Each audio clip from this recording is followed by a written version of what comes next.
Today's video, family, what up? Today's video starts off with my man right here, Mar, my barber, who's been taking care of me for the last few years. What's up, family? How you been? How you doing, brother? Good. It's my boy Ern. What's up, man? We're gonna tell Mar's story a little bit, and then they're gonna watch me kind of get cleaned up a little bit, and then we're gonna head to Boston. But I really want to share Mar's story before we go out there. So sit back, relax, and enjoy this video.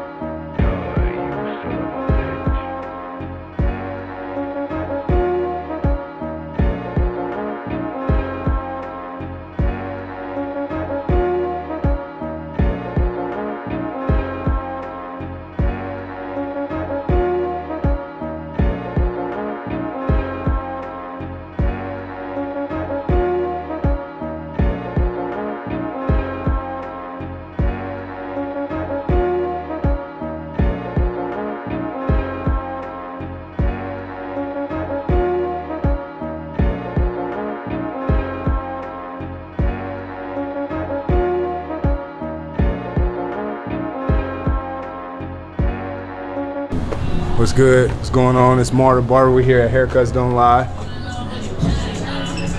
Man, how I got started, basically in the garage, man. Cut all my friends when I was younger.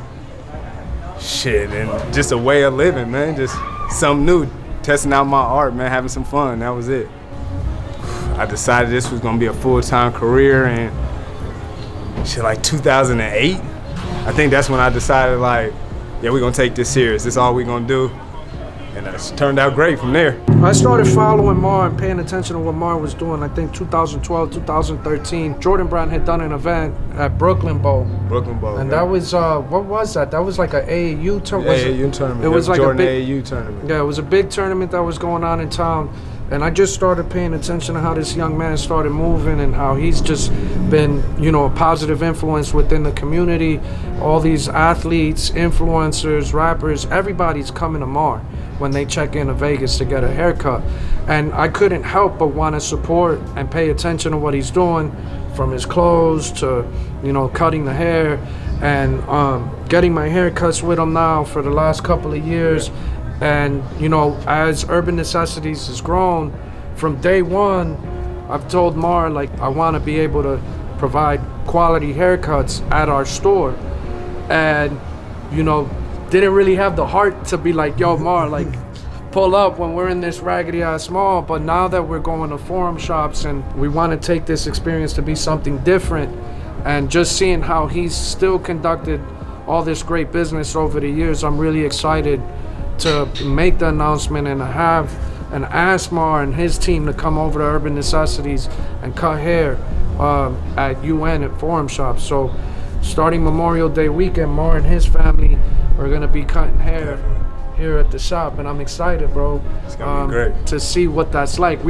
As I was getting a haircut in there, I'm like, man, like, you know, we got all these different little experiences, from getting milkshakes and ice cream to shoe cleanings, because we're doing some stuff with Crep where you're gonna be able to, like, literally get your shoes cleaned at the store. And we're joking, we're like, dude, we're gonna have people walking around with no shoes on, drinking milkshakes, getting haircuts, staring at tattoos. Like, it's gonna be a wild experience, and I'm honored and humbled to have Mar and Haircuts Don't Lie to be a part of it. So appreciate you as always, fam. Love, bro.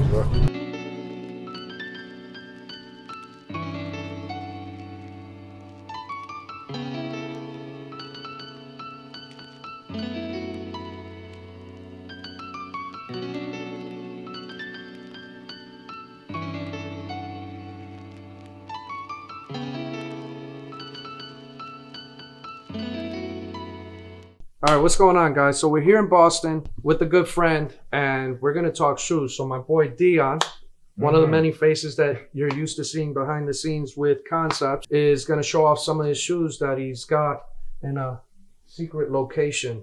So, let's go in here and check out some shoes. I think some people have seen some of this, but not. I don't think they've ever seen it in the boxes.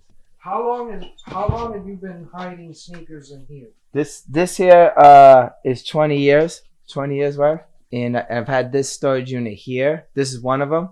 I've had this one for 12 years. It's expensive. It cost me $300 a month. So do the math.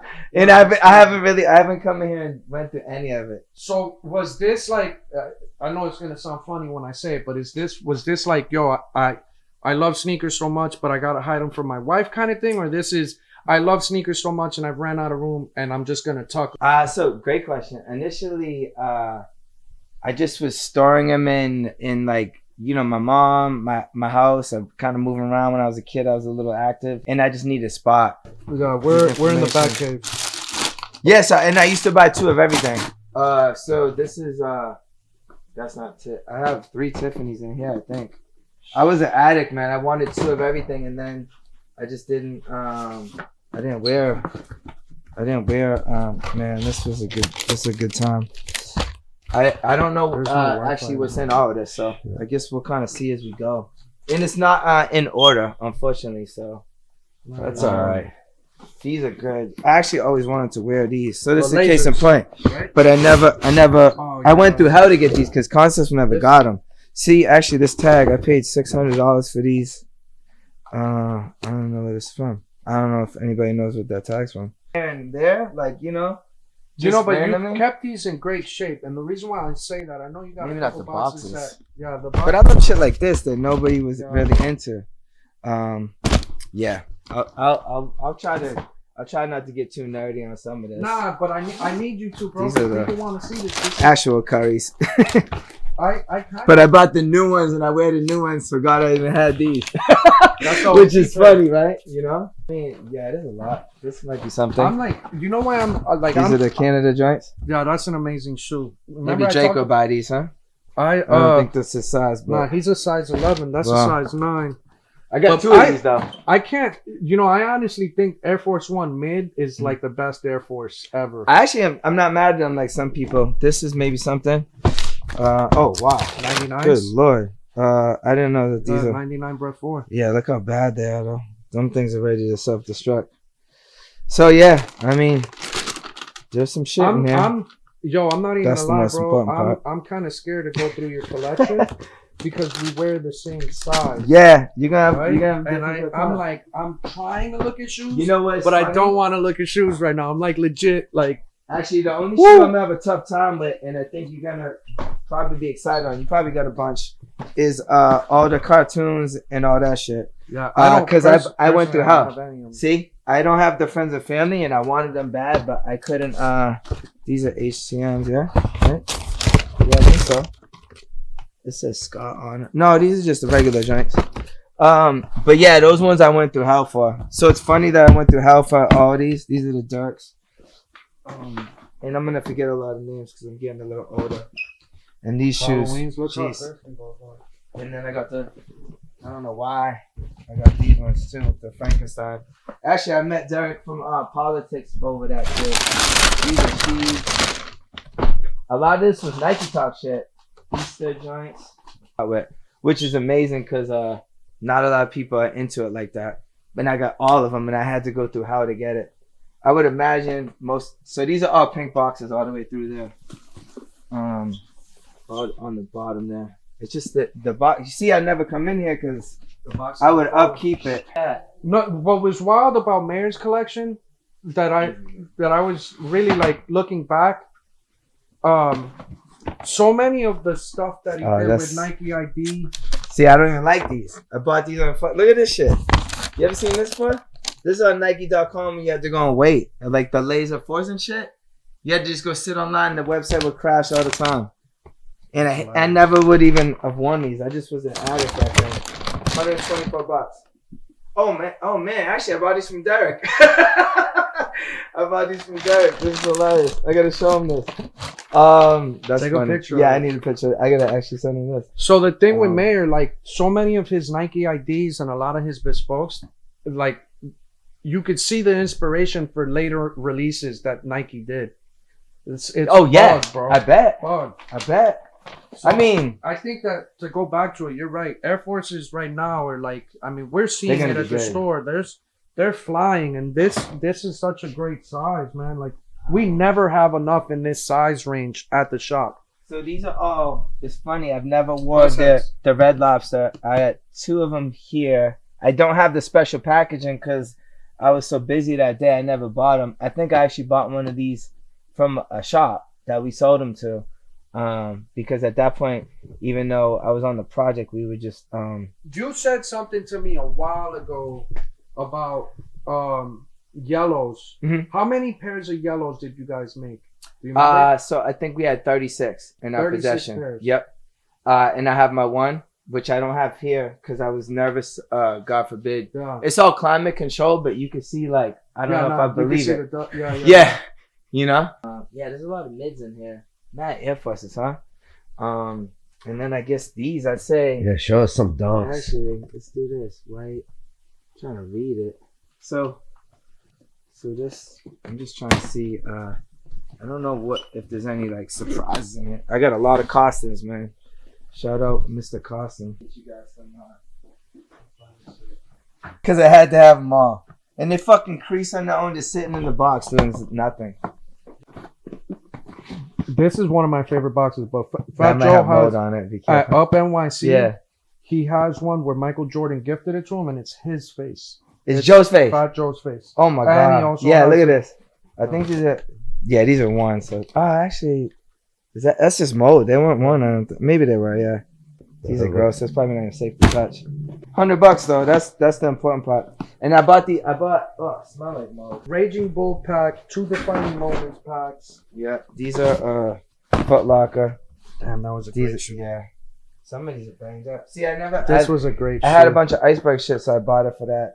This shit's probably like crazy. Yeah, I don't even know. This shit's not one.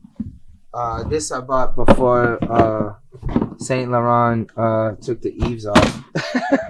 So I actually got rid of a bunch of friends. But these are wild because they don't write YSL on anything.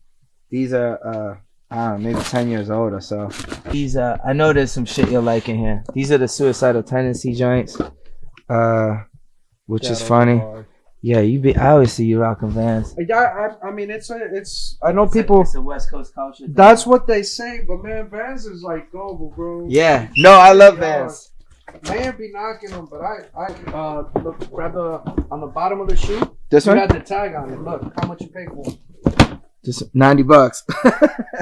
That's funny, right? Yeah, no, these are not one. But yeah, there's Sperry's and weird shit in here. And this was shit that I worn. This was like, I used to put those under my bed. And then this type of shit here, look at me, you got me nerding out now. These were the Lux joints. I mean, everybody's kind of hip to those. But like these, man, I'm not an OG New Balance head, but these are like old as fuck. Made in England joints. A lot of people have never seen these. This one they took. Let me take a Terminator EXT, I think, or something like that. What was the first? Do you remember the first shoe that got you to say like, yeah, damn? Yeah, nobody knows it. Nobody's ever asked me that. I made a grave mistake when I was a kid. I was obviously smaller than I am now, if you can believe that. And I had money in my pocket. My mom was working at Child World. It was like a toy store. She's like, go buy some shoes. I bought a Bo Jackson SC trainer over military force. And my boys were freaking out. But at that time, Bo was like he was this thing. So looking back, yeah, it was probably error in judgment. But, you know, at that point, everybody liked what they liked. You know? I had moments like that when I was a kid, too. Like, I remember one of the first times I ever got a pair of Jordans was when I was in high school. And, you know, my stepdad was like, yo, you know, you're doing what you were supposed to, which was a rare thing with me when I was a kid. Right. But it was either getting a pair of playoff 8s. Yeah. Or see, I hated the 8s. Me too. Yeah. The only ones that I liked were the low tops, but it was playoff 8s, the Aqua 8s. No, Aqua. It was Aqua 8s or British Knight Derek Coleman's. Wait. And I picked. I picked the Derek Coleman's. Oh my god! Because everybody in school had J's, and at that point, I'm not gonna lie, I was very anti. That's funny. I was very anti Jordan, And it wasn't because I didn't like Jordan. It was just he was so good, and everybody rocked with Jordan. I always went against the grain, and I bought fucking British Knights. That's wild, bro. You know, I also and then people... Candy came 14s. Yeah, I skipped those for Converse Larry Johnson's grandmama with the Goodyear tire bottom on them. Wow. Like, yeah, bro. Oh, so you're about it. I mean, you know, it's funny now because like. But in hindsight, they were the dumbest moves I could have done. You're a Raiders fan, right? I'm a Giants fan. Oh, okay. Because I had the Raiders version of that, and they put the logo on it. Yep. But there's a lot of. That's a Bojack AirTech. This I got maybe at the mall. I think. This sat. Yeah, they actually still do to this day. But they're tough. I know Woody from Oyster loves those, and I'm a big fan of those too. But there's a lot of shit here that I could tell some people like that were really good that really sat too. You know, it was just the way it was. Yeah. The good thing was I was working in retail. Even if I was running around, these I went through how to get. Never wore 'em. I really wanted the Year of the Monkey, but we didn't get those. I almost got shot over this. Which one is that? Oh man, see? I don't even like those, but I like those. Yeah. I didn't like that, you know, and now I'm a big fan of the older LeBrons. This shoe came out 3 weeks into me reselling, and word came out. I stood at Crossover. Yeah. Yeah. That's the one by Marquis, right? Yeah. So, I camped for 4 days. In 4 days, I slept. But those shoes right there? Yep. I camped for 4 days. I don't even know what I got those. I camped for 4 days. I slept 2 hours, right? I had 6 people working with me in the line, right? I was rotating them in threes, letting them go home, shower, sleep. Like, the buzz was crazy for this shoe. Everything, like, they all flopped. Now they're not okay. Now they're not worth anything. Like, in the long run, they flopped. But I camped for 4 days and was bogarted right out of a line. $300 for those? Yeah. Holy shit! Are you kidding me, man? Yeah. Wow. Yeah. They were reselling for $800. I was supposed to get 6. I left with 1, but I learned a lot. Mine ain't going. Like I learned a lot about reselling on that release and how to move and how not to move to get bogarted out of lines. And after that, I didn't really get bogarted out of too many more lines. Oh, I can show you an awful shoe. This might be one of the worst shoes in history. But I'll let it drop. I was such a junkie for 95s. I bought these on 125th and they fucking bricked. Are you talking about that might be one of the ugliest shoes this is seen. And now look at the bubbles, bro. They're so old. The concept is solid. It was, but it just didn't work. I got them in mustard too over here. And I paid I didn't pay $149 for that. I can see why you didn't wear these. No. I got them in every color. I just thought it potentially was going to be something. But I'm a huge 95 guy. You'll see that. The Capital 95s, the rainbow joints are one of my favorite. But back then, like I said, if we was around, because I was running with some crazy dudes back then. They're still around, but if we were trying to one up each other on sneakers all the time. But then we also called each other and was like, yo, you need these, you need these. I went to hell to get these. That's all Joe had was orange boxes. There we go. Yeah, that's what I like right there. Ooh. Yeah. That's what I like right there. So I got the brown Pride ones. I got those. I got the Mexico joints. This one's big money, bro. But yeah, there was shit like the Carnival Air Forces, the rainbow joints, Olympic rather. Those are one of my favorite. They tanked. Fabulous wore them on the cover of the Source, and we had them for about 2 months. Nobody won them. He wore them on the cover, and they fucking popped. And you're just like, wow, man, really? That was essentially social media. So shout out to Fab on that, because. Yeah, they just. Do you remember I got a bunch of colors of those. The Fragment Supreme one? I don't think I had those. A lot of the Supreme shit I got, if I was gifted it, I actually wore it. That was like, you know, there was some stuff that was hype that I just went into. But yeah, look, I mean, I bought 3 of everything. This is shit that nobody wanted either. I really was a huge fan of the Air Max 90 Hyperfuse.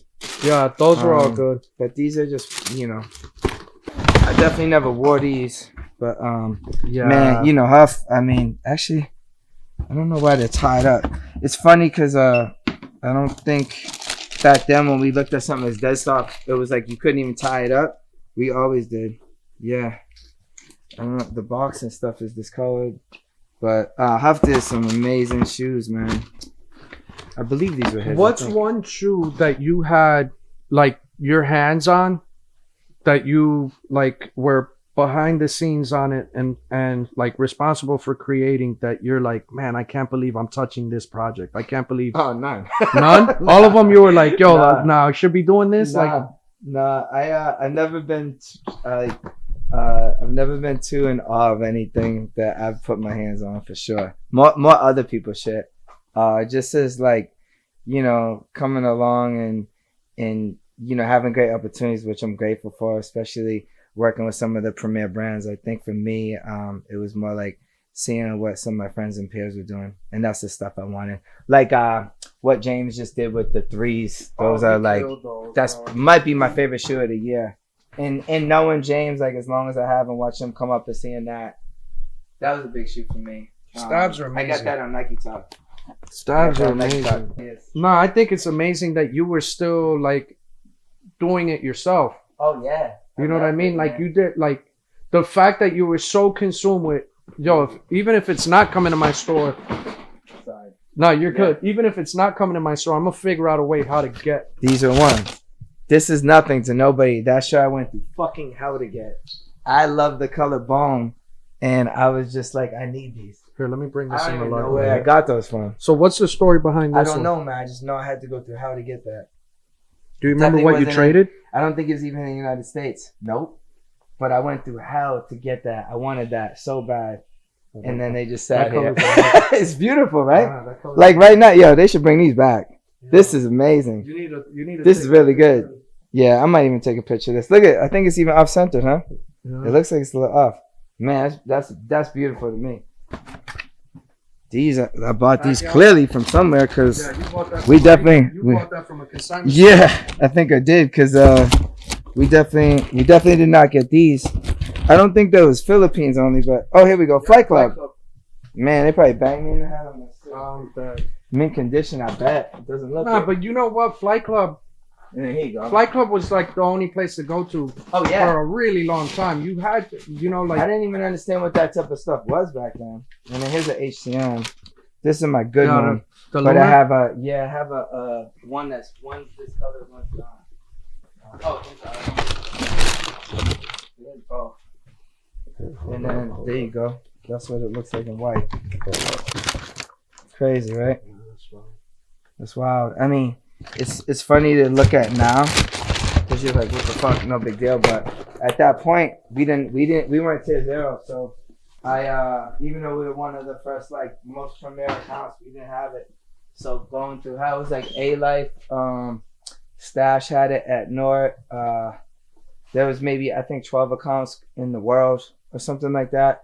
So not knowing those guys and just being like not necessarily an outsider. I just was different. I was running around the streets doing crazy shit, and then it was just like sneaker nerdy type of dudes. So I didn't really have a rapport with certain dudes where I could just hit them up. So how'd you? Not saying they were. I'm just saying like I just was living a different life. Yeah. I wasn't a sneaker person at that point. So how'd you get involved? Like how did it go from not being a sneaker person to just time to having to just time? Okay. Tons of time and just kind of paying my dues. I remember meeting some of the guys from A Life and being like, wow, these dudes was really about their business, you know? Like A Life was with the shits back big time. Huge fans and still am. Like you know, I wasn't thinking along like the lines of maybe the way they were viewing stuff and then meeting Stash years and years later and you know, seeing what he had done with Nort. It was just crazy to me. At that time, I was just a customer at Concepts, you know.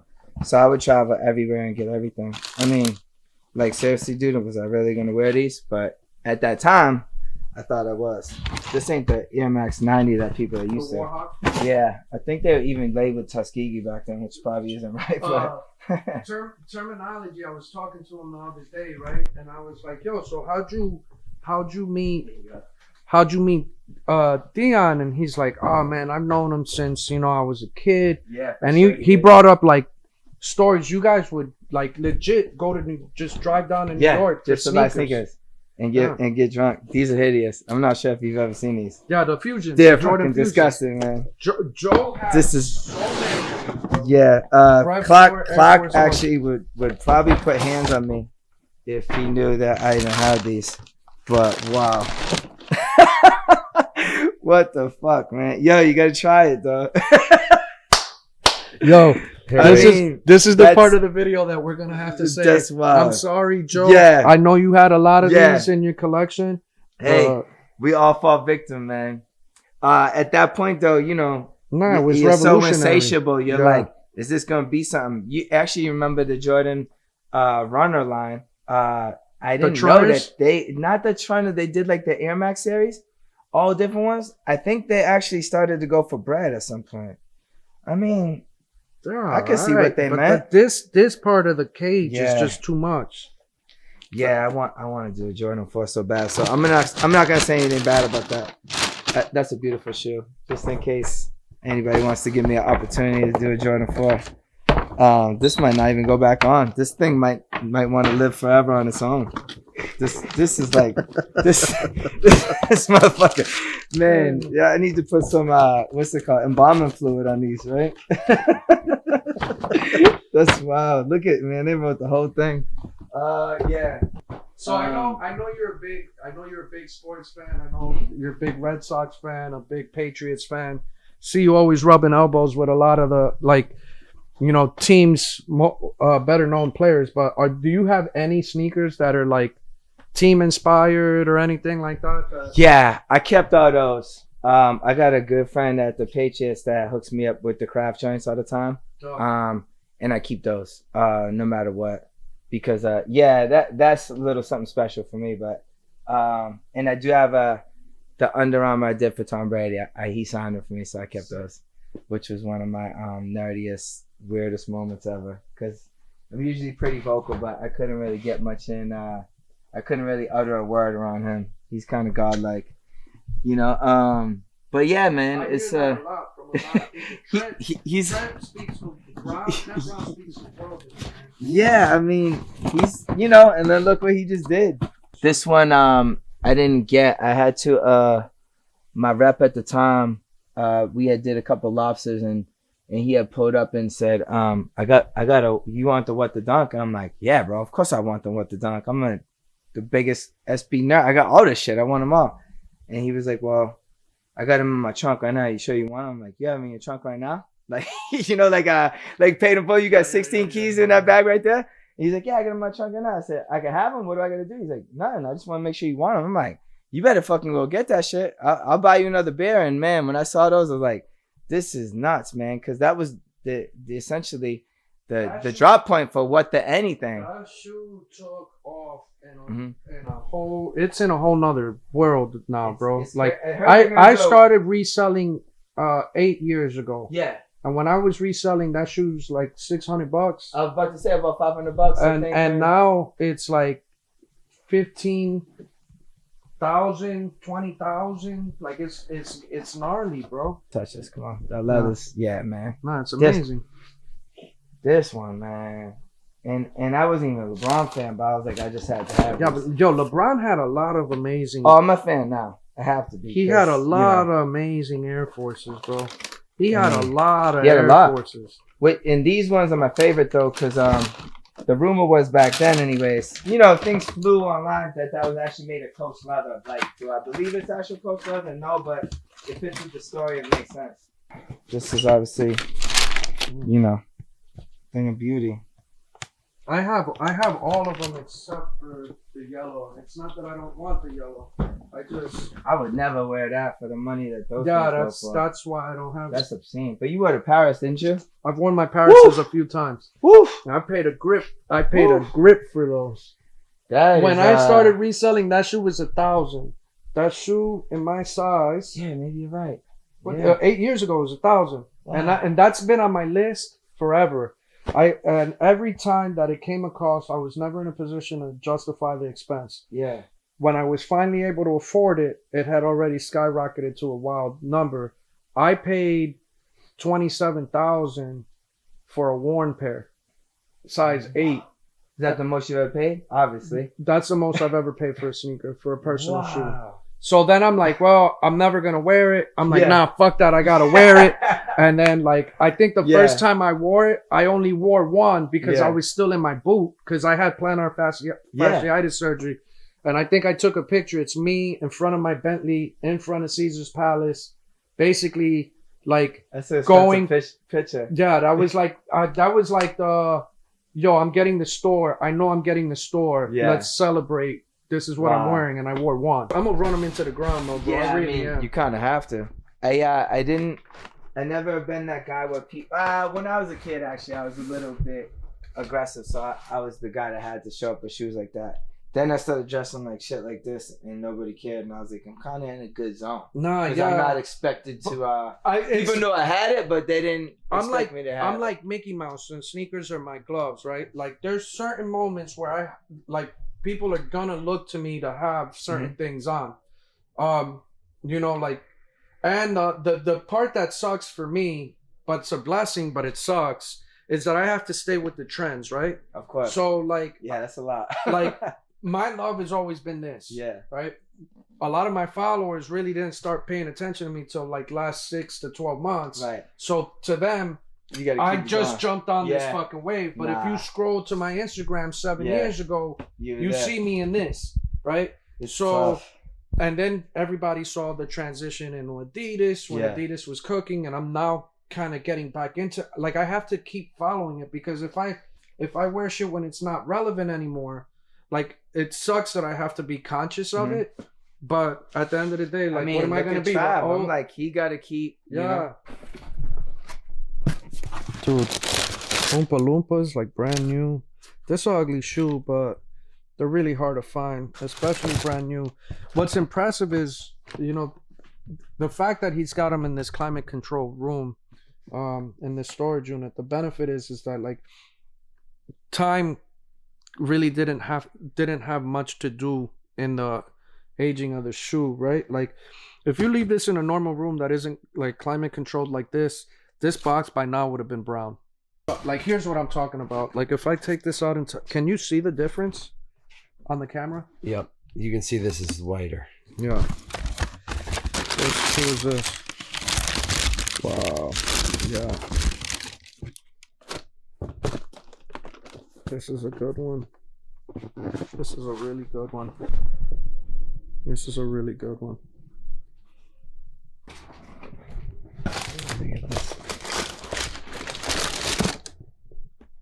It's another good one. Look, he still got the shirt with it. Another pair. Here's another good one.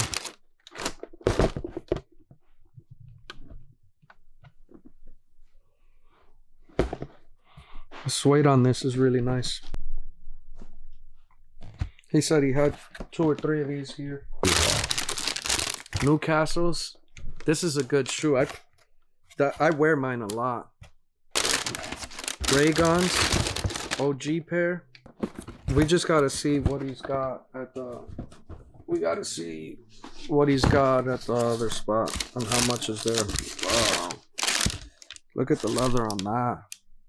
What are they? I think these are the barfs. I think. Look, another Blue Lobster. I have the ones with the special box. Like, that's the one thing I think Concepts has done like an amazing job, is like their packaging. The special box for this, it's literally like a styrofoam. Shoe is in a fucking bag, like it's an actual lobster. How many shoes do you think you got at the other spot that you're about half of this? No, not even. Maybe like 60. Moments in life you can't make up. We're in the back of a cab right now. Instrumentals being played off an iPhone, and Term about to go in. Yo, I ain't slept for 2 days. I'm riding around with Deon and 2J's. Okay. This is where it's at. Like, it don't look like nothing, but trust, this shit is gangster over here. Like, this is bad. So, growing up here, like, what were the outlets for you? Like, As far as what? As far as like, how did you keep yourself from not getting caught up in the stereotypical scenarios and situations that could have had a much more negative like result in life?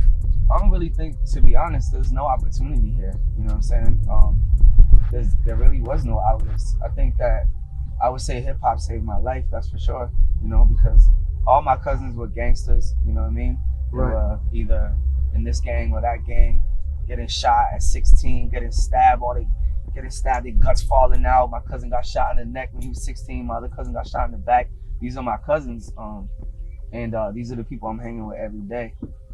So I would say that just hip hop really saved my life, because I was able to get away from all that shit that they were doing. They didn't have the vision, they didn't have the drive, they didn't have the know-how, the passion. Right. They didn't create a craft like I did. I sat in my crib every day with that pen and pad from when I was like 12 till I was like 16.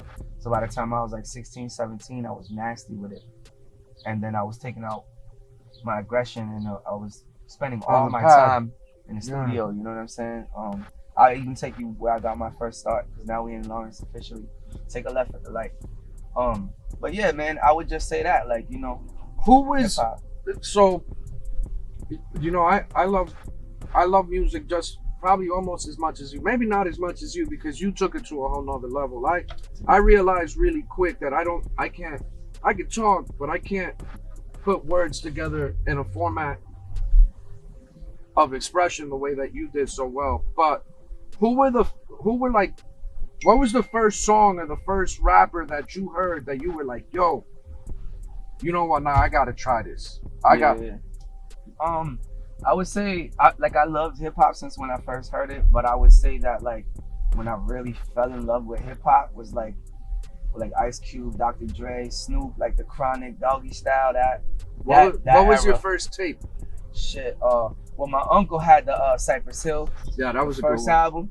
He had that joint, and you know he used to bump that, so that was kind of like the first album. Muggs is still putting out crazy. Yeah, he music. crazy. He crazy with it. Okay. I remember my mom taking me. We went to Kmart and bought them at Kmart, right? So this is how far back we talking. Yeah. And I remember putting that NWA in my mom's car the first time, and she's hitting the jack. And a jack, like right off the bat, and it just became one of these wars. She's hitting the jack, I'm putting it back. Like, I remember the first tape I bought. Right, my mom's boyfriend bought it for me, and we got in the car and we put it in, and as soon as we put it in, it was like maybe like half the song, and my mom was like, "Nope, you're not listening to this." You know what I mean? So it was like, so we have a very similar story. So right here, this is Broadway and Bradford. This is my block. This is where I'm from. So this is it right here. That movie that he was talking about, right? Where they say like the capital of heroin and all the people are sleeping on heroin and all the cutties and the prostitutes. All that movie they shot was right here on this block. So this block, you know, ain't nothing changed. This is still the same. It's crazy how much this reminds me of Amboy. We got a Crown Fried Chicken. Like we got a Crown. Like there seems like every hood on the east has a Crown. It's all Spanish too. Like everybody here, like, you know, like the whole city is like 90%. As you can see, you know, the barbershops. Yeah, we've just passed by 5 barbershops. It's about 60 on this strip. Yeah. Word up. But it's the same thing in Amboy. Mm-hmm. Like Amboy's got 2 barbers on every block, on every side of the block. You see the people, you know, everybody, like, you know, so. But this is it right here, Bradford and Broadway. This was my block, and this is like in the crack era. This was the most booming block, and I lived here in '92, so all my rhymes, even though I lived in other cities like Lowell, Haverhill, other surrounding cities, all my rhymes, they come from this place. Right. They come from seeing what was going on here. You know what I'm saying, on this specific block, and you know what impressed me is how dedicated you were to the craft, and you still are. I think it's amazing. You know, last night you shared with me a picture where you have all your CDs, right? Where your collection is endless, but it's like those are like your books, your scriptures, right? Like that's you doing your research to your craft. which is amazing, bro. Like what a lot of people don't understand, like Puerto Ricans don't get the credit, in my opinion, that they deserve, because we gotta work twice as hard. Yeah. Because for whatever reason, like we're looked at like we're not supposed, like we're respected, like the purists respect us, love us, and like understand and allow us to exist in that space. Right. But the masses don't understand us, right? And the masses like you got to work twice as hard. That's a fact. I always had to. You got to work twice as hard, and you don't get the credit. You take the credit. You Right. have to take it. I will say And- that. I and- agree. And I've always preached that since I came in the game. You know, not to be on some woe is me shit because nobody wants to hear that. Yo, I But- say that a but lot to be too. Bro. It's honest, crazy. it's a fact that hip hop was created in the Bronx in 1973 by Black and Puerto Rican people specifically. Right. So we're not a guest in this culture. We created this Right. culture. We've been here from day one, and a lot of people, Busta Rhymes, K Slay, Sway, some of the gatekeepers of hip hop agree and have said no. No, there's a reason. Let's not change the narrative. Hip hop Right. was created in the Bronx Yeah. in 1973 by Black and Puerto Rican people specifically, so they could stop the violence and have a way to express themselves. So unfortunately, it was like we had to fight because there was such a minimal representation. Yeah. Where really our heroes, all we had was Big Pun, Fat Joe, and the Terror Squad, and that's it. And old boy from the Fat Boys too. Of course, no, there was a few others, Yeah. pardon me, but what I really mean is in the mainstream, Yeah, no, we hip did hop it. looked at us like that. Yeah. So when it came time for me, Joel Ortiz, Bodega Bams, what's his name, Petey Crack, you know, all these people to come in the game, we brought a breath of fresh air. You know what I'm saying? This is big Yeah. and beefy. This is the hood spot. I gotta get in line, bro. You gotta Pull up? Yeah, pull up. Yeah, we gotta go through the drive through here. Get you some hood lounge food right here. But yeah, man, that's a fact, bro. Like, you know, and when I came in the game, I was aware of that, and I always proclaimed that. I always was like, yo, hold up, we need more of a representation in this game. Yeah. And I was built with the artists from when I came in the game. Like me and Joel Ortiz did a freestyle in 2005, right before we both popped. He had just done like the battle. I think it was an EA Sports Yeah. battle. He won, and I had just done the song with Tony Sunshine that was bubbling on the mixtapes. But we ain't really like get on yet. So it's fire that, you know, we was able to link early and Yeah. then go on to both do great things. Well, legends always cross paths with legends, bro. You know, like it's inevitable. You know. Word up. Speaking of Joel, you know, I've had a few interactions with him. He seems like a real genuine dude. I remember when he got signed to Dre. Mhm. I thought that was like one of the most monumental moments in history Yeah, for me, I was hyped because on it I'm too. like, damn, bro, like, yo, one of ours made it that high. Yeah, Dre's and Like, Dre, you know what I'm was my saying? favorite. So, Yeah, Dre is, we've been very fortunate to have Dre in our life the way that we have all these years, man, That's with a the fact. music. Even with the health scare he had Yeah. recently, that was scary. Yeah. because he always been my GOAT. You know, him and Premier have always been my GOATs Yeah, as production wise. And then, you know, even working with Primo is like has been such a blessing for me. Before I worked with Premier, my life was like I was in a trap house, I was trapping, I was doing local shows for $100, shit like that. I wasn't really bubbling. So after I got the Watch How I Go Down beat and I put out that single, my whole life changed. I became like a real professional rapper and bust my way through the door. You know what I mean? So I'm forever thankful to Primo for giving me that chance and opportunity. if you didn't go to that one particular place at a particular time, or didn't interact with a certain person somewhere, like the Yeah. whole Rubik's Cube is a whole different, like it's a whole different You place. see the movie The Butterfly Effect? Yeah, It's like Yeah. one little thing leads to that, Yeah. which leads to everything. right. Because that led to So Amazing, and then Right. So Amazing led to me getting my deal with Nature Sounds, who was distributed through EMI. So technically, Yeah. I had a major deal, even though it was independent, which led to Bun B hitting up Primo, like, yo, I like the Terminology kid, give Yeah, me his yeah, number, which led to me doing the How We Rock. Then I got on MTV, And you know that led to me going on tour with Red and Meth for 60 days. Yeah, that's amazing. And then now, you know, now me and Red and Meth, those are my dogs.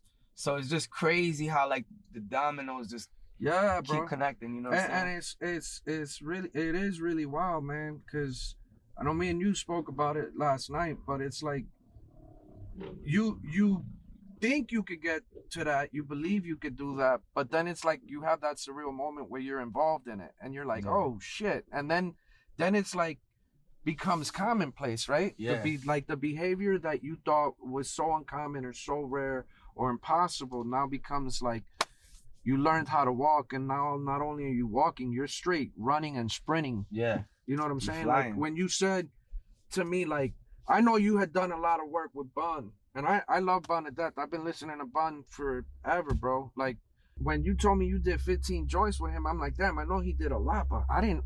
Yeah. You don't realize 15 joints it's an album. That's an album, bro. Yeah. I executive produced the Trill Static album. Yeah, that album is solid. So too. I was there working for Static. Like he asked me, like, yo, I need my whole team. He's like, everybody has a role. So, you know, this person's gonna be on behind the camera. This person's gonna be the dude who goes to the store. This person's gonna be so my job was to go get the artists and walk them in. And piece them together, yeah. So that was my job. That was one thing. Then sequencing. I sequenced that whole album. When the album was done, it was 4 a.m. You know, Bun wrote the whole album on the spot. So it was 11 hours total it started at 5 p.m. He ended at like maybe 3:30 in the morning. So when the songs were done, that boy worked quick. I sequenced it and I named 4 of the records as well. So I got an A&R credit on that album. Amazing. So what's the play? Man, everything here is slapping, to be honest. But I'm gonna get some cheese sticks with marinara sauce, and I'm gonna get a chicken fajita and a Diet Coke. That should work. Twister was the first rapper that did a pop-up at my shop when I was in the Hood Mall. Super fire, right? And like, yo, all that do or die shit back in the day, man. Nah, Twister's one of the illest. Yeah, bro. I used to there was times where like I would have to write a double time rap, and that's something that doesn't come easy to me. It's a very hard thing to rap that fast, and I would go watch Twister to just see like how he fits the syllables. Yeah. So he kind of like a teacher of mine. I'm sure he doesn't know this, but you know, if he sees this, then he'll understand how impactful he is to rappers like all around the world. Yo, he's one of the fathers of that format. Yeah, for sure. You know what I'm saying? Father Fellowship and Bone Thugs and Harmony, Twister, like those original OGs. Nah, yeah, that shit's amazing. I used to have a Lexus GSF back in the day when he did that pop-up, and he was like, man, I'm gonna have to get me one of these. As a matter of fact, when I come in the city, I need to borrow this. Like, I was bugged out. I'm like, damn, this dude's got, like, he's had every ill-ass whip in the world. Like, you want to borrow my shit? I'm like, I was, like, fanboyed out. I was like, okay. You know what I'm saying? Like, I've had a, like, this sneaker thing for me, man, has really allowed me to, like, kind of intertwine the two worlds. And, you know, like, it's just, like, it's wild to me, like I was telling you off camera, how over the years, like, all the people that I grew up, like, really being able to relate to the struggle and to their stories, and, like, all these, like, there's certain songs that, like, I could relate to certain moments in my life. Like, I hear a song, it just instant memory, right? And then to have those opportunities to really be able to break bread and do shit like this with those people, like, it's, you know what I mean? Like, it's fucking wild, bro. I'm geeked to see the collection. Yeah, I'm geeked to see that because I already know that there's gonna be CDs that I had or haven't heard in a while that I'm instantly gonna be like, all right, let me add this to my iTunes, so I could get back on this and that, because, like, yo, like, I showed you, I got that one playlist that I play at the store. It's got like 4,000 songs, and I'm trying to remember certain years, certain artists that I haven't. You know what I'm saying? So I know I'm gonna lose my. Put you on. I'm gonna lose my shit back in stuff that I haven't heard in forever. I'm gonna put you. I guarantee. I'm gonna put you onto some shit that you're gonna be like, "What? This was my shit." You forgot it existed because there's just so many albums out there. There's so much great music. And I follow these thank God for Instagram and social media. I follow these dudes that are collectors like me, and some of them they're crazier than me. Like as much as I think my shit is the illest, There's always somebody got more. There's a couple dudes out there that got crazy shit, Yeah. and I follow them, and every day they post, and they remind me. I'm like, oh shit. Either A, y'all never seen that before. Usually I know it, but like the Right. other, like for instance, the other day, one of the kids I follow, he posted an album that said like Cousins, and it was Daz and Snoop. They Yeah, have I an album remember that. called Cousins. I don't own that one. I was tight. I'm like, damn, what the fuck? I got all Snoop shit. I need this shit. Like I never heard that shit to this day. So, I'm gonna have to go on eBay and grab it. But I still shop heavy, bro. When Freddie Gibbs album came out, I went and got it. Yeah, bro, Benny shit came out last week. I went and got it. Westside Gun shit came out. I bought it. I buy all the homie shit. I buy everything from like the most underground shit, like Doom, all the way up to Drake. Right. And I got my Drake shit. I got my Nicki Minaj. I got all that. But then I also got all that like Pete Rock, CL Smooth. Like I got everything, bro. I go all over the board, so people kind of can't figure me out because my fans are underground, so they don't like the Drake type shit. Yeah. So they'll get mad, and then like a lot of girls follow me, and they be like, "Oh yeah, I love that Drake shit," and they don't really care for the underground shit. So I kind of got a little bit of something for everybody, with the collection. That's amazing. I'm geek, bro, because I'm telling you, I love music more than I love shoes. Wow. You know what I'm saying? Like, but shoes is your thing. But shoes is what gave me my outlet. Shoes is what gave me my voice. Shoes is like my shoes is like my rap. You know what I'm saying? Yeah.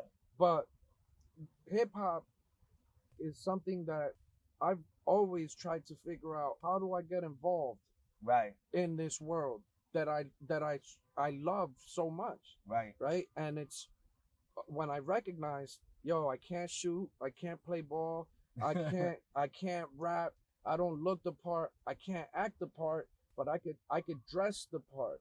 I could dress the people that are within. I could provide, I could create for those. Hip-hop. Yeah, you're helping hip hop. And I'm geek. Hip hop is fashion too. Yeah. So you're keeping us fly. You're keeping the rappers fly and that part is fucking like, bro, I'm like a little kid right now, just geek, because this new store that we're building is literally gonna be like the chapel for all of us, right? Like it's gonna be the hub that we need to provide on a whole different scale, bro.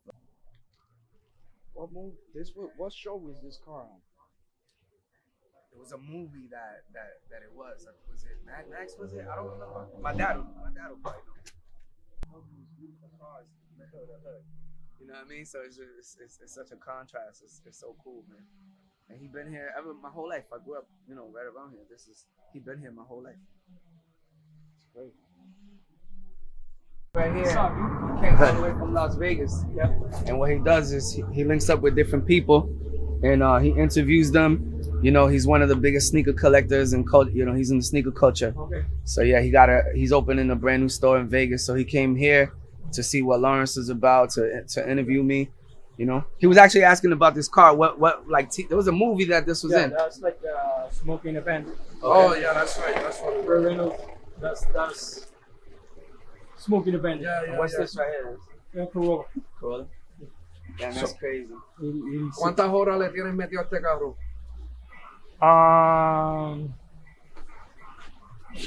If you had a guess. I painted it a couple of years ago.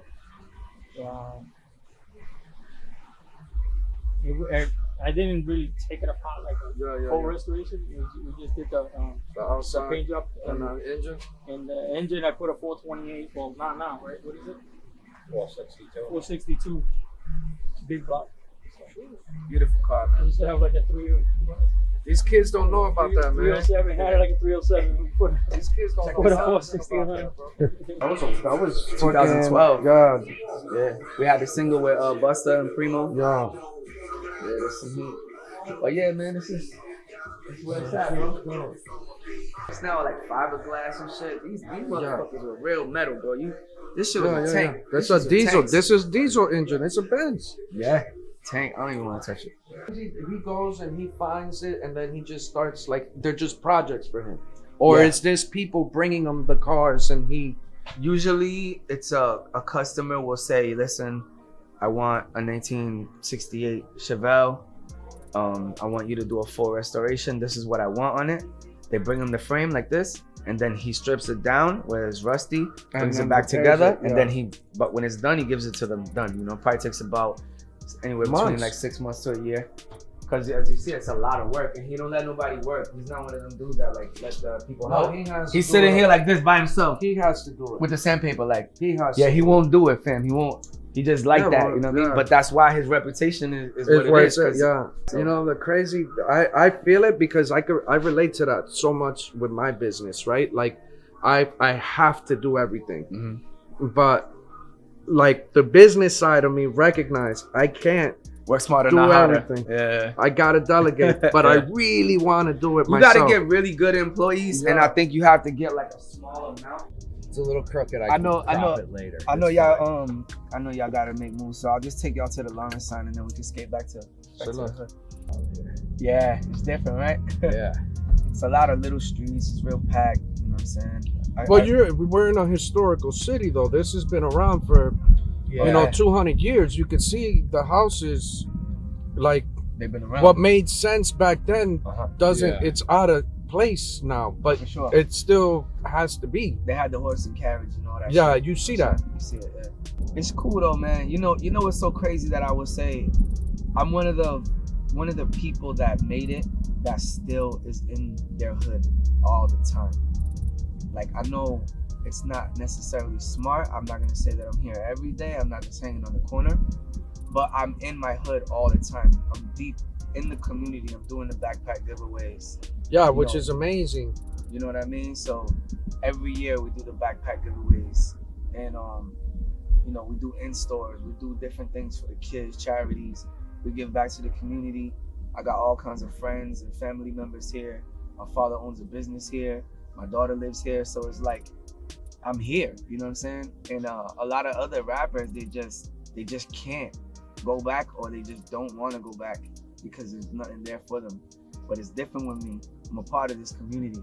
Like even, for instance, Nicky Jam, he was born here, but he moved to Puerto Rico. So he didn't come up in here, you know what I'm saying? Right. Even though he's from Lawrence, he was born here, but he's not a part of this community, even though, we welcome him, we like him, we're cheering for him. I actually think his movie on Netflix is amazing, because when I watched it, he's telling my story too. He's telling the story of a kid that's living in a house in Lawrence, Massachusetts in the 80s. We're the exact same age. So his story is my story too, with the exception of that my mom is not a drug addict. His mom was in the movie, but it's not many of us that get the opportunities to start. Like, here's the thing, our start points, the shot went off and we heard it late, kind of thing, right? Not everybody gets a chance to run in that race. Like you've been fortunate, Nicky's been fortunate, I've been fortunate to, like, this is where we started, but we didn't just take the same route. Right. You see what I'm saying? Like you recognize that even though this is where you're from and this is where you have ties to, this doesn't have to be your playground. Right. There's other parts that you could coexist, do stuff, sure, check out, learn, adapt, bring into this, incorporate, to this city. It's kind of what I did. It's kind of what Nicky did. Right. Like I try to check in with my hood every chance I'm on the east. I try to tap in. Take a look. Even though I haven't lived there, at this point it's probably the place that I've lived at the least amount of time in my life. Yeah, I relate to that. Because I relocated to Brooklyn. Right. So I would say now I spend more time in Brooklyn, way more time in Brooklyn than I do in Lawrence. You know what I mean? Even though I'm here all the time because my family's here. No, but you're doing it for work. You're gonna get way more opportunities being in Brooklyn than you are here. There's with no opportunity. Yeah, That's there's the no point. Opportunity here. And there's no disrespect to my city, but everybody has to move out of their city to grow. So, yeah. It is what it is. You know what I mean? And it's crazy how they love you more outside your own city. Oh yeah, I'm in Brooklyn. Everybody loves me. I don't have one hater. You got to come here to find somebody that's like, oh, I went to school with him. He's not really from this block. He's from over there. I heard this, that, and third about him. That's all bullshit. That's all like high school little kid shit. dudes is jealous because you the one that's the face of the city, or you made it and they didn't. You know, whatever the case is. Like, yo, it's crazy, bro. Like, just doing what I did, and if I never rapped anymore from 2005, I still did more than anybody did. So imagine now that I dropped 41 projects and toured the entire world, and I put this place on the map for real, to the point where like people respect this city all around the world now, and that should be met with nothing but applause. You know what I'm saying? In my opinion. No, yo, I think like your work ethic is crazy. To have that many, so you're letting us know 41 joints. Yeah, 41 projects. Yeah. 41 different projects. But how much work? Well, you know where my head goes? All right, we got 41 that you've done, but how many haven't I heard? How many haven't seen the light of day? Yeah, there's about 10 done that ain't out. I did a whole album with Paul Wall that's just sitting there. You know, we're waiting for the lawyers. Yo, the shit he did with Static, that one album. Exactly. Woo, so that Static, shit is disgusting. Right. Static brings out like a whole different person. He does. Through his production. It's crazy. Like, I feel like the last really 4 years for Static, he's in a whole different groove, bro. Yeah, he really inspired, I would say, the project with Paul. You know what I mean? He really inspired the project with Paul, because I met Paul through Static, and then when the pandemic happened, Paul was like, he just reached out one day and was like, yo, I'm in the lab. Let's go. You got something? And I'm like, yeah, send him a beat, send it back the same day. So I go, all right, so what, you want me to keep sending him and we make a project? He's like, yeah. And that's how it worked out. You know, it was that simple. And Static ended up doing 5 of the beats. You know what I'm saying? Take a left for here. But yeah, Static did 5 of the beats on the album. Dame Grease did 1. Pete Rock did 1. So people are not gonna expect this Paul Wall Termanology album. Nah, that's crazy. Because they don't know what to expect. When they hear it, they're gonna be like, wait, what? Yeah. But the thing is, Paul Wall ain't no slouch. Not at all. He's going in. All the records. Yeah. He's bodying them shits. That part. So, you know, I'm looking forward for people to hear him on these joints. You know what I mean? He's another one too that's really kind of reinvented himself. Definitely, man. Or has found new inspiration. Right. Towards the craft. Yeah. I was extremely impressed the last project I heard from him. Yeah, no, he's amazing, man. And it made me like go back into the vault and like pulled old ones. I'm like, wait a minute, is this the same dude? Yeah. Nah, he always been nice. And the thing is that the South got a different vibe. They ride, they go like this, you know. Specifically Texas, they got their own swing. Yeah. So East Coast, we going like this. You know, down there they going like this. People, I can relate. You know what I'm saying? I lived in Dallas for like 10 years, so you know the vibe. So I know the vibe. You know, when I lost my job in Dallas, I used to have I fell in love with the whole culture out there. I had a car with screens in it, Xbox in it. Right. I dynamatted the whole car out. Had a solar barrack in there. Like I was really with the shits when it came to the car. But on this car, like when I lost my job, I started playing people for money on Madden and 2K on MLK at this car wash / barbershop that's now closed down because it got so bad there. Yeah. You know what I'm saying? And I used to sling, I'm not gonna lie, I used to burn mixtapes and sling the mixtapes out there. Like I really, you know what's crazy, bro? I can say that, you know, I've known you for a short amount of time, but I could just tell that you're a real hustler. I don't look for, you're a hustler, bro. I can't focus on the excuses, bro. And I respect that so much because that is also my number one thing that I'm proud of. I'm such a hustler. Like, no matter what, you know, we gonna make it work. There was Latin gangs here. It was like the Latin Kings, the Outlaws, the LGD. They all had smoke with each other, and that's why it was a lot of wars going on. Right. Like I said, for instance, this crib right here was my cousin's house. This crib got shot up mad times. This white crib right here with the red shutters. Yeah, they shot that shit up mad times. My cousin dropped a shotgun on my fucking lap right here in the back one time. We all came outside, we had beef, dropped a shotgun, took it right. It didn't go off, but it landed on my dick. It was like, bah! It hit me and then it hit the floor. Something could have went wrong, man. That shit could have killed me, you know what I'm saying? And my other cousin that lived in the other house, he got shot in the back. My other cousin got shot in the neck right here, right on all these streets, you know. So this shit is all the shit that I write about in my rhymes is all real, you know. All right, so this is the order. The top is all R&B, Spanish music, and pop. The bottom is all hip hop, right?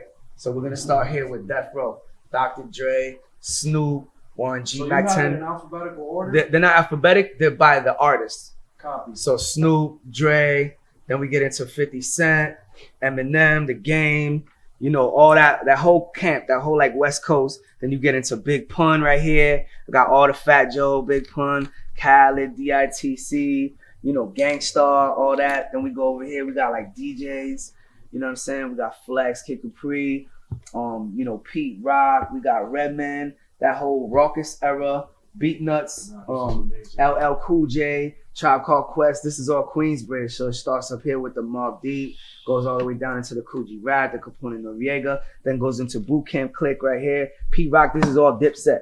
So the Dipset start right here. Then you got the South, this is all South. So it starts with UGK, Bun B, Outkast, T.I., you know, goes all the way down. Over here, we got the whole Wu-Tang. This is all the Wu-Tangs. Every Wu-Tang. Then you got Puff, Big, Lox, LOX. See the Fat Joe, Big Pun tapes. My brother Nems. This is some of ours. I haven't put all of mine yet, but some of Static's joints, some of mine. Nas, KRS. You know what I'm saying? So, yeah. I know I'm gonna sound crazy, but I had a lot of these, bro. I bet you did. Do you have this, the bootleg? Yeah. Before Murder Music came out, it had a different track list. Mm-hmm. I still got the original. I had bootleg. a lot of J Love shit. I had a lot of Chubby Chub shit. I had a I got lot the of Chubby Chubs. I had a lot of Tony Touch shit. Yo, I had, man. I'm telling you, I used to tell my mama, yo, I'm gonna go play basketball.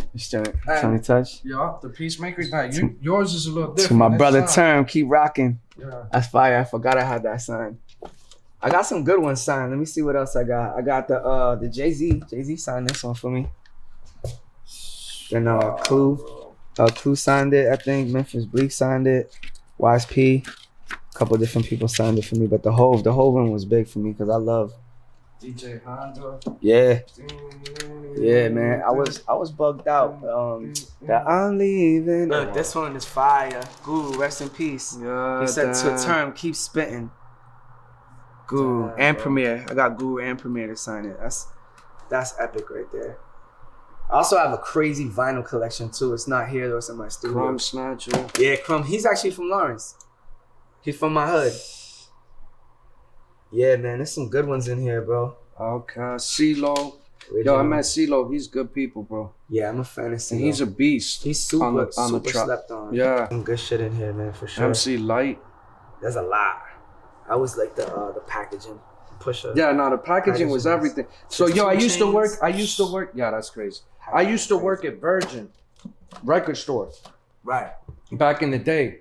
I worked at Virgin and at Nike Town at the same time. And my paycheck from Virgin was spent at Virgin Yeah. every week. Look at this. The welfare card. Old dirty bastard welfare card. I got my original CD. Wow, bro. Yeah, I know. Hope he's all right, man. It's a bad hit. You know what's crazy about some of these albums, bro? That they're not on streaming and they never will be. Because some of them, they weren't able to clear the samples. And the original artist they sample from will never clear the sample, or they died and the family won't. So these will never be on streaming. Like some of them, I got the whole Griselda.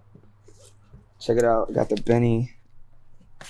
All of them, yeah. Yeah, That the Benny. 17 Bullets was great. This one was That hard. was too. Westside Gun, autograph joint. Got the Griselda. These resell like crazy. You know what's ill? These Machiavellis. The Machiavelli 3, Machiavelli 5, Machiavelli 6. These were actual albums that leaked when Pac died. It was up to 7 of them. So those are obviously the original Machiavelli. Then it was the 3, the 4, the 4, the 5, and the 6. So I got all my original Machiavelli bootlegs. And it was so crazy because they weren't mixed. So it almost like didn't even sound like him. But if you listen to it, it really was him. Doobie. Well, Yeah. which Funk Doobie you be? For real. Sarah Sarah? Yeah, man. Yeah, This is my that's just original. crazy. I've had this since 1994. Jay Dilla too, rest in peace. I got a bunch of Dilla shit. Yeah, man, these are the babies. Sir Lucius Left. Oh no, Sir Lucius Left foot, yeah. That General Patton song on there is crazy. Yeah, now he goes hard. Yeah. Some of the tapes. I got Fleetwood shit here. I got the Gangstar. I bought this just because this is a classic. I had to. I just had to. I seen it. I'm like, nah, I gotta buy this shit. Like, fuck it. This right here, Edo G. Shout out to Edo G. Sporty Thieves. I got a collab coming with Edo G too. We're doing a shirt that says "Be a father to your child" on the front, "Good Dad Gang" on the back. You know what I'm saying? So I got that. I got the Good Dad Gangstar collab with Primo coming. We working, man. Yeah. This is stuff you haven't looked at in how long? Oh my God, I don't even know. I don't even know what's in here. Forever. Many moons. I mean, these are Pro Bs. I don't know what these are. It's very What tough. size is that? This is an 8.5. I went through hell to get those. I always thought I was gonna wear them for something. Actually, I get the whole Pro B. These are first size. Stone Messer. Nice. That's 8.5. That's what started it. Yeah, that's 8.5. These joints I crashed. But this was a favorite of mine when they dropped. To Flash. I know a lot of people are into this. I just couldn't pull them off. The Melvins? Yeah, Yeah. that's a hardware. That's a very hardware. I actually wore the black, not these ones. And this I think people go nuts for. I mean, I always wanted to rock them, but yeah. I mean, this was definitely. I wouldn't be mad if they brought that back. I know people get bummed on that shit, but it is what it is. You know? Those are good. Okay. So I get the black Melvins here. Like I said, I got 3 of these, so this is the 3rd one. This is the one I essentially keep. And then you got the Brown Pride. You know, cartoon, man. So this is all the stuff that you were like, man, I need these closer to me and brought them back. Yeah. And then these are just IDs. Yeah, It's but funny. this was amazing. They don't let you do shit like that no more. You know what I mean? I think there's a basketball player that has a brand like that now. This was way before that. Nick Young was the one that used to. These I love. Oh, this is great. And then, you know, that box is all AJ ones. Yeah, there's certain things I like, you know. That was one I really wanted. Bucks. Yeah, and then there's mad shit. It's all everywhere. So you don't even have it like. No, I you don't have it just Look at these organized. joints. You just. A lot of people probably never seen these. These are old as fuck. This is what now? 2003, and they're smoked. I mean, they're not even worn. They just bubble as like probably the crack. So, at this point of your career, the party villain stage, That's my favorite. right? How many parties were you going to at a week to be able to Oh man. say that you're the villain of the party? Probably 6. Nah, I say over the course of 10 years, 3 to 4 nights a week, but some weeks super heavy. These, I don't think there's much in here. These are just I kept as many of these, so I got probably 10 of each of these. Reds and royals. But man, it's shit everywhere. It's just, you know, I have to be one of the most unorganized people. All AJ ones, black and red. I probably buy like 20 at a time. So when people say they're like into Jordans, I'm like, nah, bro, not like me. These are dope. I feel like once upon a time, Jay probably lived there. Great. Plus has, oh man, these, Oh, I don't know if you've shit. seen these. Yeah, these are like as rare can be. I got maybe 4 of these, I think. Is this the first one? Yeah, this is the second. I'm not sure. I got 3 of these though. That should be in here. These are just vamps on the other side. It's funny for me because, you know, like I said, I don't know half the shit. So P-Rods. These I got 4 of. These actually tanked. Nobody wanted these when they came out. I think Trav rocked them, and it was all over after that. Crazy after that. Yeah. So, And then guys, new shit. These are funny. I don't know if people have seen these. They made actual. This is black and red. They did black and red in these 2012. And then these joints were the ones I think Supreme just reissued those, right? That was This is good. I think this was a sleeper. Do you fuck with these at all? Nah. Yeah, they're fine. They're good, right? You know, these I think. So the unluckies are good, but I like the Melvins better. I do have the luckies. You know, these are just like fucking amazing. Probably as close to perfection I think as you can get on a shoe. I don't know if everybody else feels the same, but it's weird, man. I haven't opened any of these boxes in years. Vamps, box. I bought these actually from Nom de Guerre. Shout out my man Will, who used to be at Mercer. He banged me in the head on those too. you got Way over box price. You got a couple pairs of those. I got a couple. I bought 2 of everything. These I have 3 of. Yeah, even the Turduncan I got a bunch of, even though I never These wear like I bought 2 of everything except for the stuff I have 3 of everything. Yeah. That was it was a problem back then. Let's see what else we got. Fairness food. I bought these on 125th. When did they come out? I don't know what year that was. But I bought them for maybe $60, maybe less. I can't see the year. Yeah, these were before the SB craze, and I thought they said Pro B on the box, but anyways, I just got these because, you know. Oh, these aren't even the ones with the DP on them, huh? I don't know half the shit. This should be open. Okay, wow. Shanghai, right? Yep. Shanghai 1, not to be confused with the 2. I think they even called them dim sums, if I'm not mistaken. And then these joints are, I mean, I'm sure this is before Little Nas X. Oh my God, though. And then these are probably one of my favorites. I went through hell to get those, and I always said I would wear them. And I don't know if a lot of people know what these are, but this is probably one of the oldest. I believe the first high SB ever made, Paul Brown. This color now would probably crank. A lot of people confuse it with the Hong Kongs and stuff like that. And there's a This is the part of sneakers that like geeks me out, right? Is watching the collector go through stuff you haven't looked at in 15, 20 years. Yeah. In some cases, like probably longer. You took me to that storage unit to show off a couple shoes, and you're like, "Yo, Jake, if I've been here 3 times in a year, it's a lot." And I couldn't take nobody. It's like crazy, bro. Like, so to see, like the facial expressions, the excitement, I mean, you touching certain shit is really like. I know it sounds weird, but like it's fucking really dope because I get it. These are one of my favorite shoes ever.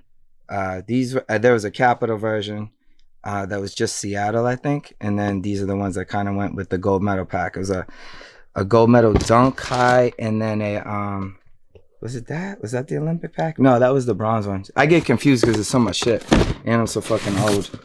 These are just, in my opinion, probably one of the best executed shoes of all time. How many of these do you have? I have 3 of these, and I have all the packs. I think, if I'm not mistaken, yeah. So here's the Brown Pride. This was the easiest one to get. There was a friends and family one of this, actually. I didn't know cartoon, but it had a spider web on it. That's the one, like, but I mean, if you can see this is insane. That's crazy, bro. So then they had the patent leather green and red one, you know. But yeah, there's so much shit, man. It's all over the place. Now look, bro, you got laundry bags. It's full of shit. Full of, like, there's duck camos. I see duck camos, crazy. Those, And then I keep boxes. So this is all just AJ ones. Bro, this whole box here, I mean, for the people that enjoy, this is all just AJ ones, just black and red. And then I got black and blue. And I know, like, you know, those are timeless, man. Yo, the jacket though. Yeah, there's a That couple. jacket is crazy, bro. You said who where'd you get that jacket Biggs from? gave me that. Biggs and Kareem Biggs. Biggs and yeah, excuse me, Emery. I don't know how I could forget that. It's one of my favorite people ever. And these are 2003. So I wore them at one point, but you could see like that. Yeah, the That window's oxidation. gonna pop. That's crazy, bro. Yeah. Like, And this is not like upstairs in my actual in the rooms. I got shit everywhere too. It's kind of freaking me out. nah, this And is then wild. I don't think there's anything under here. No, this is all just when YSL was shit. doing. Yeah. These are when it was actually YSL. This is when you were on your party and bullshit yeah. days, right? For sure. And these are all brand new too. Yeah. I mean, you know, a lot of it's dated. I don't think any of it will work now. But Nah, this is amazing, bro. I'm just humbled that you've allowed us to kind of, you know, get like this needs to be documented, bro. You know, and I'm just scary. glad that we were able to catch a little bit of content, and I just wanted to share with the fans. And nobody's seen it. I can promise you that. yo, what up? what's up, man? How are you? Let me know if this light works. So I gotta just be careful because I got mad samples in here. Okay. I don't want to show too much, but let me know how you wanna. No, so really, I think it was just more about showing off a little bit of the work that you've done, what the inspiration was, like especially with the lobsters, right? Because like as sneakerheads, we've heard all these rumors, like yo, you know, they didn't get it just right on the first go, right? Like there was different variations, and what are the ones that like people would never see, but that's kind of where you win and kind of thing and stuff like that. Okay. Give me one sec. Let me. I'm gonna put everything over here that I think will get me in trouble. And then we should be good. So let me get this right. You basically sit in this office the bulk of the day just designing? Yeah. All day, every day, man. Oh, you live a life, bro. Yeah, I'll show you some stuff here. This, I mean, everybody's kind of familiar with this series. This kind of shows you, like, you know, initially what the process is like for me. This could have been a lot of times they'll hit me and be like, "Yo, we got to make changes sight unseen." So when you get this back and you're pressed for a deadline, it's a little scary to be like, "Okay, man, if it comes out bad, we're hitting the gas no matter what." Right. It's crazy because you think something so subtle as like a minute adjustment would be pretty simple, but in actuality, man, it's nerve wracking. I could imagine. You've done Birkenstocks before, yeah? Personally, I've worn one or two back in the day. Yeah, I haven't, but this was like a purple epi one that we never did. Same here. I'm not a Birk guy either, but when I tell you, like, people go crazy for it, it's nuts. I know you're a Vans guy for sure. This was something. Yeah, those are crazy. I don't think we did this one. I think we did the low top and the white, but I get a little confused too.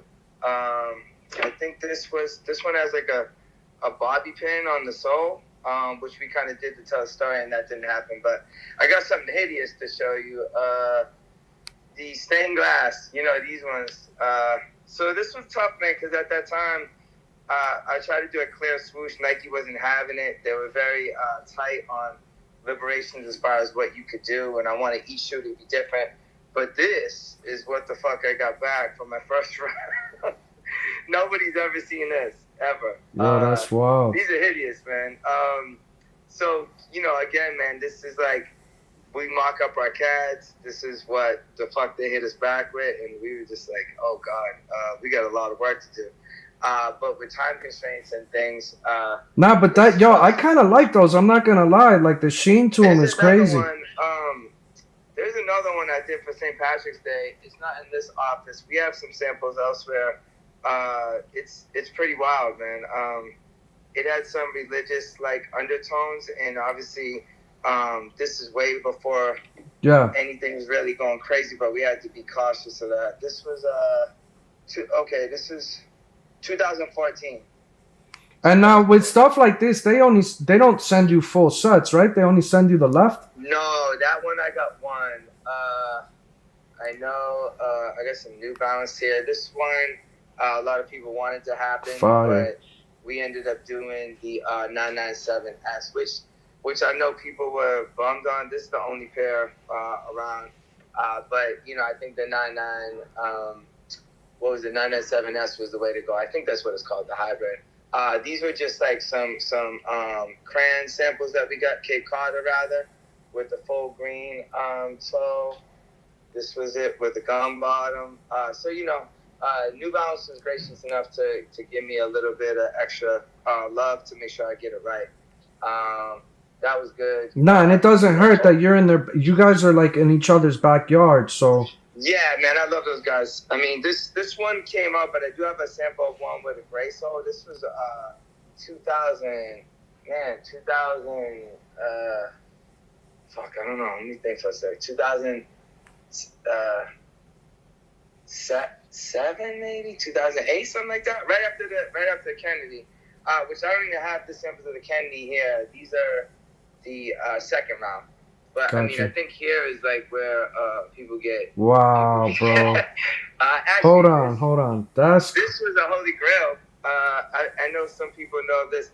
This is what it was essentially going to look like, because I wanted to have diamond ridges to look like a diamond. I know, I know Nick was doing the diamond thing, but not necessarily like this, like so literal. So I wanted it to be like an actual, the sharp edges of a diamond. We tried to get it, but as you can see, it started painting and peeling and chipping when our guys skated it, and for it to pass through. The color's really vibing. I don't get the light on in here, but this would have been crazy. I think this would have been what I initially wanted, but I'm still super happy with that. And then here was a purple lobster. So I never do them with without black soles. So this would have been like literally like the thing from McDonald's, whatever the thing is, Grimace.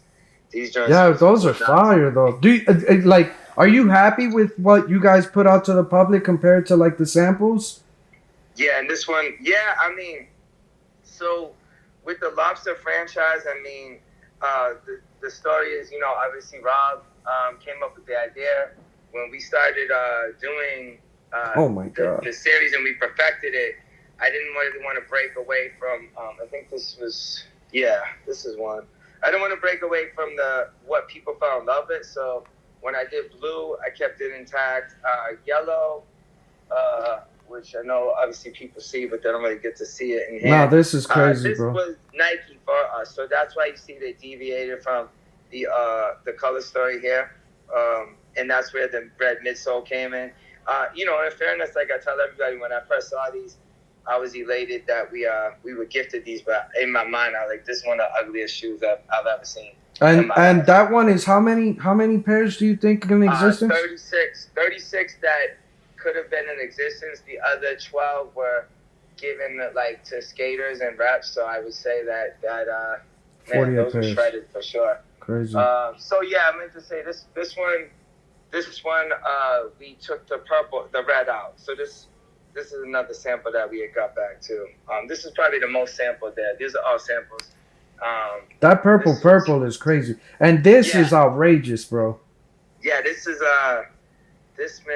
wild. So we knew we wanted to do green. We asked them for pretty much forest green, just to keep it intact. I could show you in terms of like side by side how far off it was, and then you see this one here. Can we see the side panels of those greens? Yeah. Yeah. So let's just put rumors to end now. Is this ever gonna come out? Are you gonna put? Or let me correct the question. Are you gonna make a push to try to get these to come out? Well, let me see. I could say within fairness, those won't come out. But I mean, it is it's our 25th anniversary. It's Nike's the SB Dunk's 20th anniversary next year.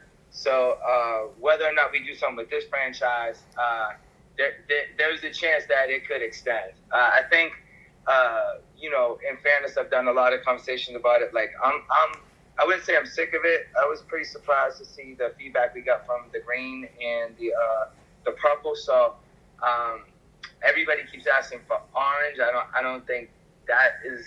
I don't know where that came from, or why. And then there's been cotton candy and all these other colors. So, we'll see. I mean, if they were to do something and work with us, I'm sure we could figure something out. But I mean, I'm always moving on to the next. That's why Turducken was, obviously a good one. I don't have the yellow of this because, believe it or not, the yellow version of this was exclusively through Foot Locker. So Gotcha. we never got that. Yeah, we did the green, and I did this with my man Tony, who was over at Nike at the time. You bodied that. Prior to the green. Prior to this one. So I already knew I wanted to do green when he was like, yo, we're going to do this with Foot. What do you think? And I was like, man, fuck it. Let's just do green because I always had wanted to mix the colors. Like, in my mind, I never really said it, but I thought, like, red and blue making purple, blue and yellow making green. So it's just super elementary. No, it's dope to see where your head was at with that and where the that inspiration. was in my mind. It made sense, but when I did the research, I needed it to make sense because I'm weird like that. I was like, if there's no way in hell there could be such thing as a green or purple lobster, then I don't want to do it.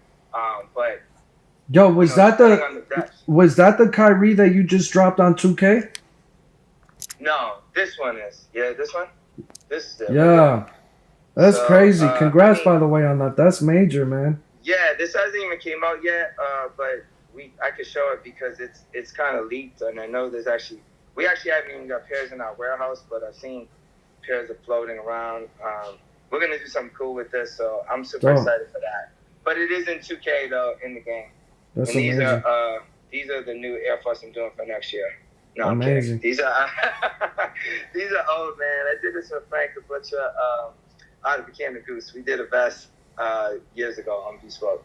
So yeah, that was it. And then one last thing, while I got you, a lot of people have heard about this. Here's the code on the box.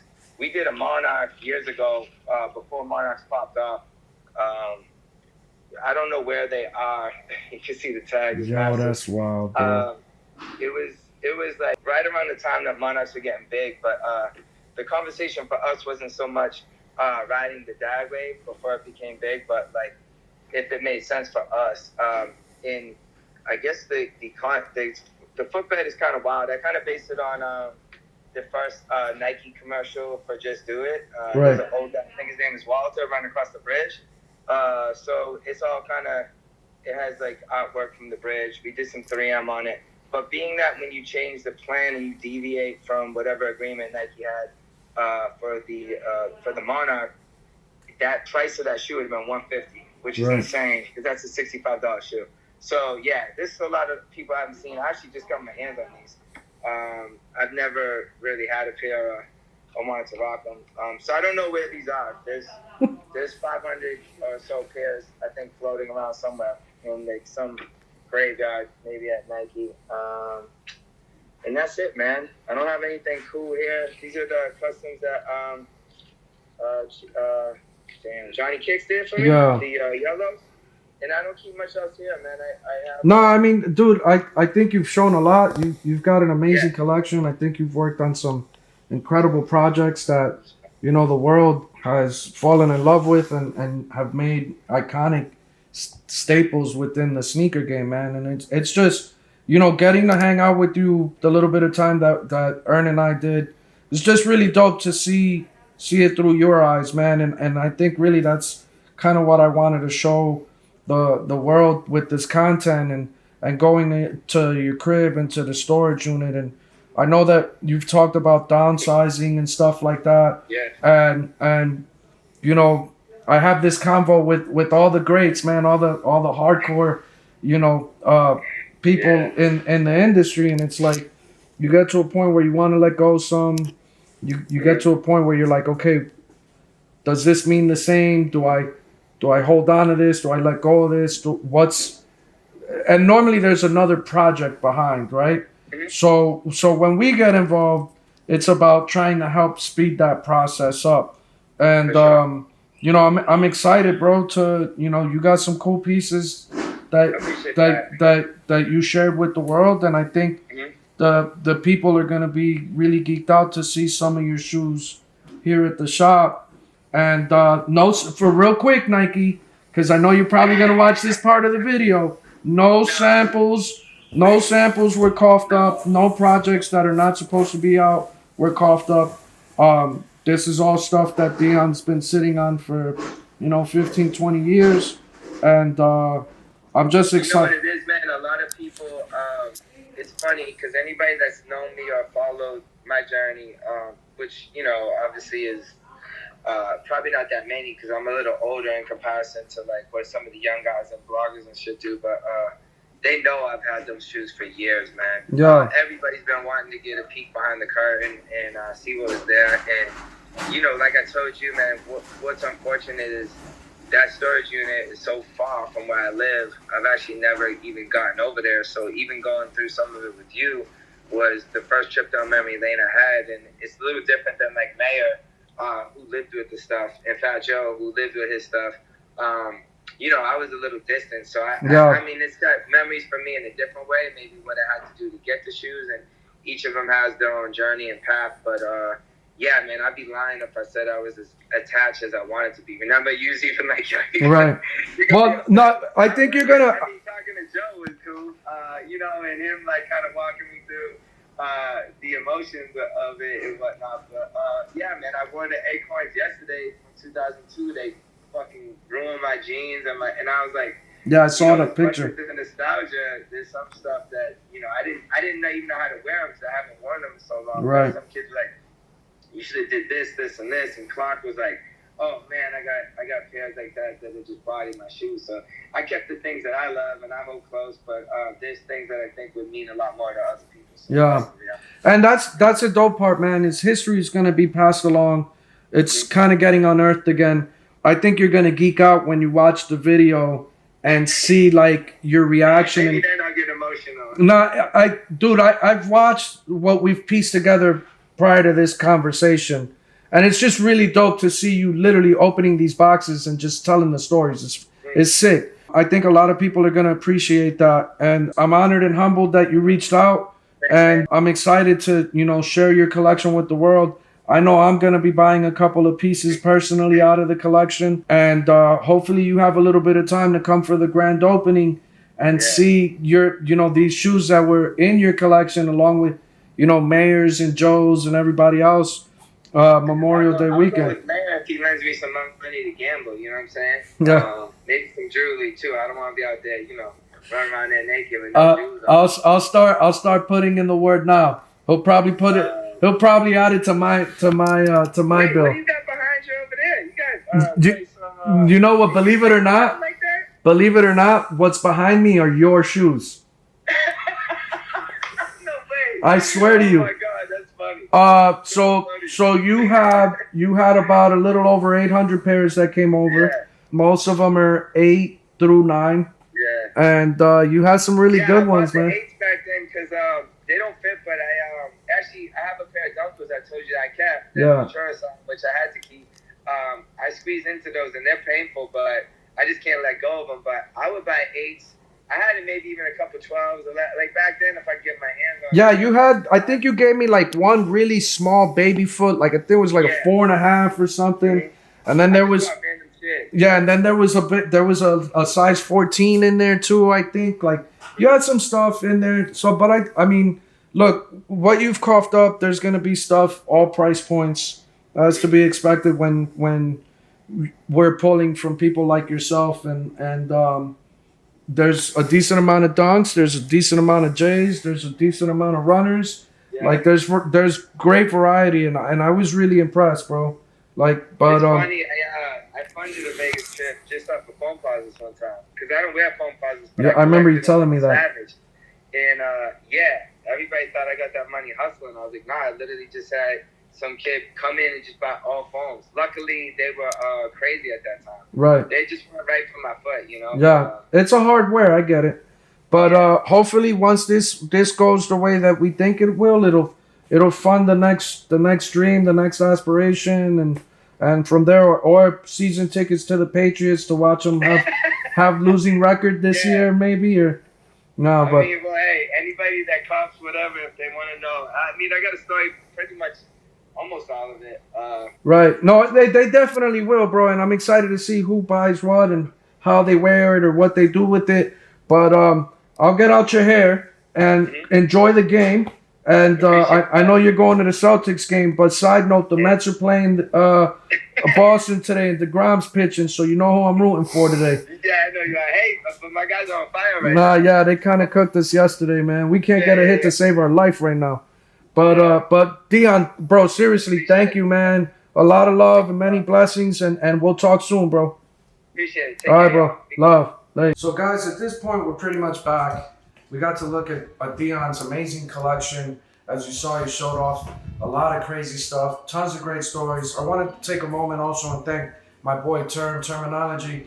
Bro, I really appreciate you taking time out of the day and your busy schedule to show me what the inspiration was, what the lifestyle was, what the upbringing was, and showing me the environment that made you the man that you are today, bro. Huge fan, truly humbled, and genuinely appreciate the time, man. And guys, thanks for watching. I'll catch you on the next video. I think the next one's probably gonna be either one of two things. One, the transition into the new Urban Necessities store that's gonna be located in Caesars Palace, Las Vegas, or Dallas SneakerCon. But either way, you're getting both of those videos. So I'll catch you guys on the next one.